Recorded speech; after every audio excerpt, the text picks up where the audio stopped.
Assalamualaikum warahmatullahi wabarakatuh. Sebelumnya, perkenalkan nama saya Vindi Karenisa dengan NIM G1B1220070.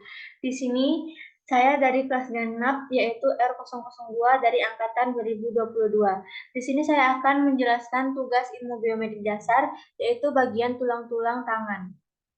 Tulang-tulang tangan terdiri dari tulang lengan atas, tulang lengan bawah, tulang pergelangan tangan, tulang telapak tangan, tulang jari-jari tangan.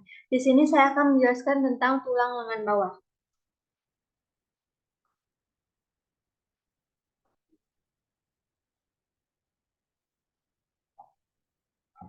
Tulang lengan bawah atau yang disebut juga dengan hasta. Tulang hasta adalah salah satu tulang berbentuk lengan bawah. Fungsi tulang hasta adalah untuk membantu pergelangan tangan untuk berputar, mendukung persendian siku, membentuk struktur tulang bawah, dan sebagai tempat melekatnya otot lengan bawah. Secara anatomi, tulang hasta disebut sebagai ulna dan terletak di sebelah tulang pengumpil atau radius. Tulang hasta terletak satu garis lurus dengan kelingking dan bagian atasnya, bersama dengan humerus atau tulang lengan bagian atas membentuk sendi siku. Sementara itu, pada bagian bawahnya, tulang hasta bersama dengan tulang pengumpil bekerja sama untuk memungkinkan pergelangan tangan melakukan gerakan memutar. Tulang hasta termasuk dalam kelompok rangka apendikular bersama dengan tulang radius, humerus, karpal, metakarpal, dan tulang. Apa saja fungsi dari tulang hasta? Pertama yaitu membantu pergelangan tangan untuk berputar. Tulang hasta atau tulang lengan bawah berfungsi untuk membantu rotasi atau berputaran pergelangan tangan bersama dengan tulang pengumpil dan tulang karpal. Fungsi tulang lengan bawah membuat pergelangan tangan bisa bergerak dan membuat Anda mampu untuk melakukan aktivitas. Sebagai contohnya seperti menulis, memutar gagang pintu, mengetik, mengangkat benda, dan sebagainya. Kedua yaitu membentuk dan mendukung persendian pada siku. Tidak hanya mendukung persendian siku, fungsi tulang hasta juga membentuk persendian siku bersama dengan tulang lengan atas atau humerus. Tulang hasta membantu persendian pada siku untuk bisa bergerak dengan lebih leluasa. Hal ini karena persendian pada siku hanya berperan dalam meregangkan dan menekan lengan. Oleh karena itu, fungsi lainnya adalah membantu tulang lengan bawah untuk bisa bergerak tanpa perlu mengandalkan pergerakan dari persendian di siku. Ketiga, yaitu membentuk struktur tulang lengan bawah. Selain membantu rotasi dari pergelangan tangan, fungsi tulang hasta adalah untuk membantu dan menyokong struktur dari lengan bawah bersama dengan tulang pengumpil. Terakhir, yaitu tempat melekatnya otot lengan bawah. Sebenarnya, ini adalah fungsi umum dari tulang, yaitu menjadi tempat melekatnya otot.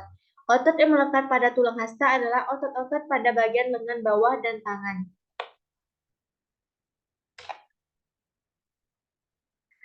Anatomi tulang hasta.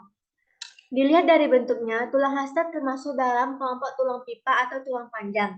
Jika dibandingkan dengan tulang pengumpil, tulang hasta berukuran lebih panjang namun diameternya lebih kecil. Namun, saat masih berusia 4-5 bulan, tulang hasta memiliki diameter yang lebih besar daripada tulang pengumpil. Lalu, seiring berjalannya waktu, diameter tulang hasta akan berkurang. Sini kita dapat melihat gambar dari tulang hasta. Tulang hasta terbagi menjadi 3 bagian, yaitu bagian atas atau yang disebut dengan proksimal.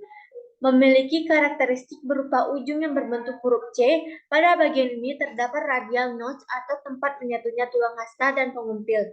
Ini pula yang membuat tulang pengumpil dapat bergerak secara bebas dari tulang hasta sehingga membantu rotasi atau perputaran dari lengan bagian bawah. Terdapat juga troller notch, yaitu tempat menyatunya tulang lengan atas dan tulang hasta. Daerah ini terletak di dekat persendian siku dan membantu lengan bawah untuk bisa menekuk dan meregang.